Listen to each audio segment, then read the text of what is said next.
Bonjour à tous, je suis ravie de vous retrouver dans cette nouvelle vidéo. Bienvenue à tous. Aujourd'hui, on va aborder les nombres décimaux et plus particulièrement la comparaison des nombres décimaux en mathématiques.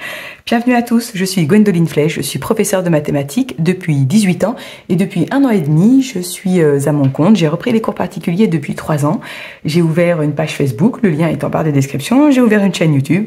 Donc, si jamais vraiment le contenu vous plaît, n'hésitez pas à vous abonner ou à laisser un petit pouce j'aime et n'hésitez pas à naviguer dans les différentes playlists. Peut-être qu'il y aurait d'autres vidéos qui pourraient intéresser vos enfants.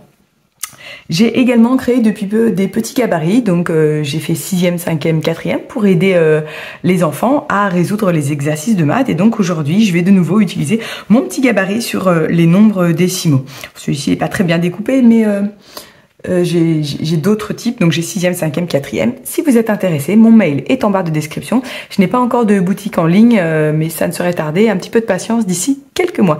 Mais peut-être qu'au moment où vous regardez cette vidéo, peut-être qu'elle existe. Alors n'hésitez pas, soit à m'écrire par mail, soit à venir nous rejoindre sur Facebook pour connaître eh bien, le lien. Voilà. Donc aujourd'hui, on va utiliser ce petit gabarit pour comparer les nombres décimaux. Donc pour cela, mon petit gabarit est plastifié. Je vais utiliser un feutre bleu, un petit chiffon. Vous voyez, c'est un feutre effaçable à sec, type Velleda. Un petit chiffon pour effacer. Et voilà. Donc si vous voulez, je peux vous imprimer et vous envoyer par voie postale tous les gabarits sur le niveau 6e. Et à chaque fois que l'on a un exercice de maths à faire, eh bien, il faut sortir son gabarit. Je n'ai pas encore fait de formation, mais là aussi, ça ne saurait tarder. Un petit peu de patience, je ne peux être partout. Allez, c'est parti, on y va. Je vais peut-être utiliser d'ailleurs un autre gabarit. Je vais regarder. Alors, on a 4,1 et 4,09. Donc, pour cela, là, comme je n'ai pas deux gabarits sur les nombres décimaux, j'ai pas encore le temps d'imprimer plusieurs G, je vais utiliser celui-ci. Donc, mon gabarit, je ne vais pas utiliser addition, soustraction. Je vais juste, vous voyez, utiliser cette partie-là pour avoir ici, en fait, voilà, deux nombres décimaux. Allez, le premier, c'est 4,1. Donc, la virgule est ici, le 4 est ici, le 1 est là. Le 4,09. 09. Voilà. Voilà comment on compare. Il faut les avoir les uns sous les autres. Et on y va de gauche à droite. 4 avec 4, personne gagne. 1 avec 0, ah, bah 1 est plus fort, donc c'est lui qui est gagnant. Et donc, le symbole plus grand, c'est celui-ci. Voilà.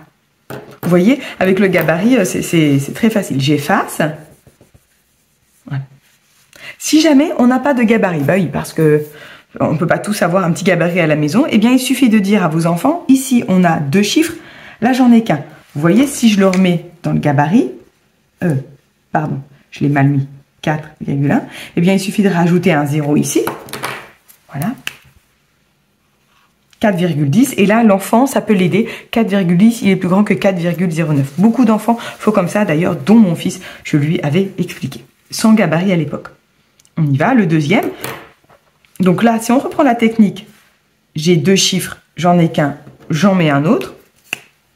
Ici c'est un 0 et donc forcément mes nombres sont égaux. Et vous voyez, si je le mets dans mon gabarit 3,20, 3,2, 3 contre 3, ça ne gagne pas. 2 contre 2, ça ne gagne pas. 0 contre rien. Finalement, rien, c'est le 0 en mathématiques.